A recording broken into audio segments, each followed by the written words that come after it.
அன்புடையீர், ஆண்டுதோறும் அக்டோபர் 11ஆம் நாள் உலக பெண் குழந்தைகள் தினமாக உலகெங்கும் அனுஷ்டிக்கப்படுகிறது. பெண்களை காப்போம், பெருமையோடு வளர்ப்போம், கல்வியை தருவோம், கலைபல கற்று எல்லா துறைகளிலும் சாதனை படைக்கட்டும். ஆண்டவன் அருள் இருந்தால் ஆண் குழந்தை பிறக்கும். ஆண்டவனே பிறப்பதென்றால் பெண் குழந்தையாய்த்தான் பிறப்பார். எனவே ஆணுக்கு இங்கே பெண் இழைப்பில்லை என்பதை உலகத்திற்கே உணர வைப்போம். பெண்ணாக பிறந்தாலும் இதோ ஒரு களப்போராளி நோபல் பரிசுக்கு தேர்வாகி இருக்கிறார். ஈரான் தேசத்து பெண் போராளி நர்கீஸ் முகமதி. சில நிமிடங்கள் கொஞ்சம் கவனியுங்கள். ஆல்ஃபிரட் நோபல் ஸ்வீடன் தேசத்து மகத்தான விஞ்ஞானி, பேரறிவின் பெட்டகம், ரசாயனம், பொறியியல், தொழில்நுட்பம் துறைகளில் உலகில் முதன்மையான மாபெரும் விஞ்ஞானியாக வாழ்ந்தவர். அவர் கண்டுபிடித்தது என்ன தெரியுமா? டைனமைட், வெடிமருந்து. பேரழிவிற்கும் அது துணை போகும் என்கின்ற பாவத்திற்கு பிராயச்சித்தம் தேடும் விதமாகத்தான் நோபல் பரிசுகளை அறிவித்தார். மரண வியாபாரியாக கருதப்பட்ட ஆல்ஃபிரட் நோபல் மனிதகுலத்தின் காப்பாளராக தன்னை மாற்றிக்கொண்டார். 1895 அவர் எழுதிய உயில் சாசனம் அவரது இமாலய சொத்துக்களில் 95% மனிதகுலத்திற்கு பயனளிக்கட்டும் என்று நோபல் பரிசுகளை அறிவித்தார். இயற்பியல், வேதியியல், மருத்துவம், இலக்கியம் இவற்றில் சாதனையாளர்களோடு உலக அமைதிக்காக உழைக்கின்ற உத்தமருக்கும் கூட நோபல் பரிசுகளை வழங்க ஏற்பாடு செய்தார். பரிசுக்காக ஒதுக்கப்பட்ட தொகையின் தற்போதைய மதிப்பு ஏறக்குறைய $1000 கோடி. 2023க்கான அமைதிக்கான நோபல் பரிசு ஈரான் நாட்டைச் சேர்ந்த மனித உரிமை போராளி நர்கீஸ் முகமதிக்கு அறிவிக்கப்பட்டுள்ளது. அவர் இருக்கும் இடம் ஈரான் நாட்டினுடைய சிறை கூடம்.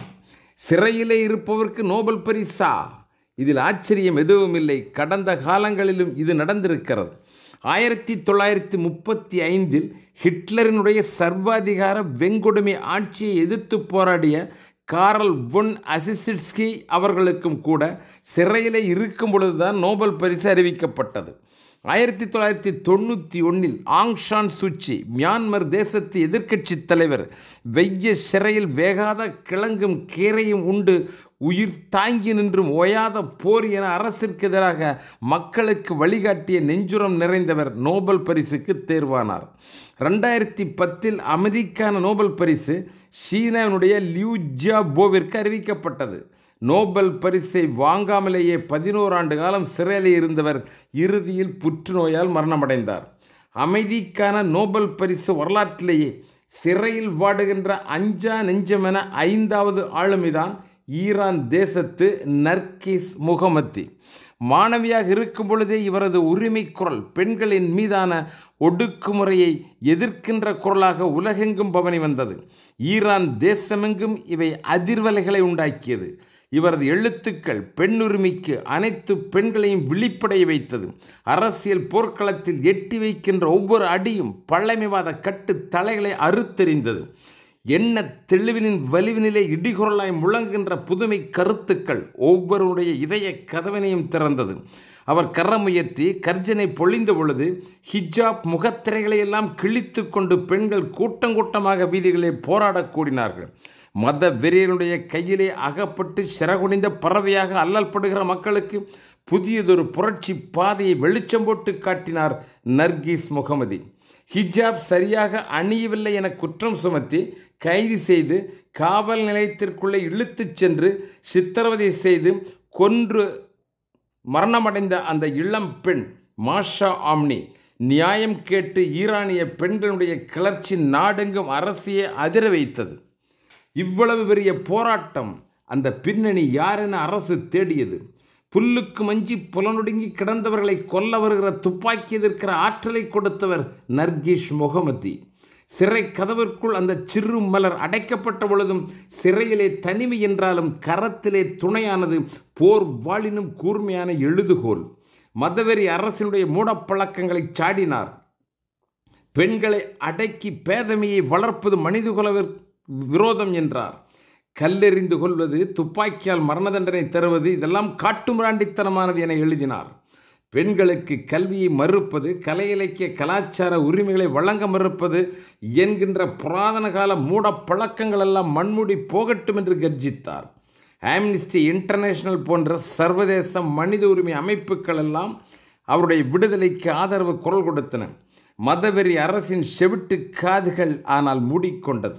1999 சக போராளியான தாஹிர் ரஹ்மான் என்பவரை நர்கீஸ் கரம் பிடித்தார். 2 குழந்தைகளுக்கு பெற்றோரானார்கள்.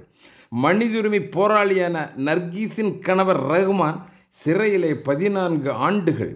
விடுதலையான பிறகு 2 குழந்தைகளோடு இன்றைக்கு பிரான்சிலே வசித்து கொண்டிருக்கிறார்.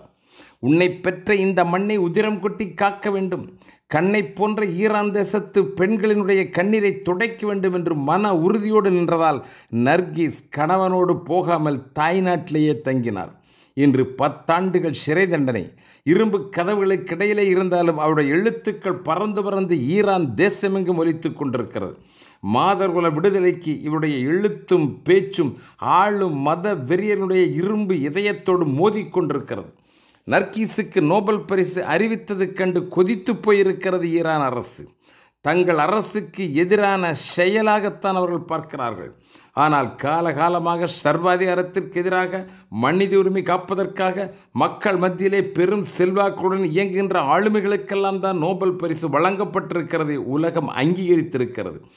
ஈரான் நாடு மத வெறியர்களுடைய சர்வாதிகார ஆட்சி நடைபெறுகிற நாடு.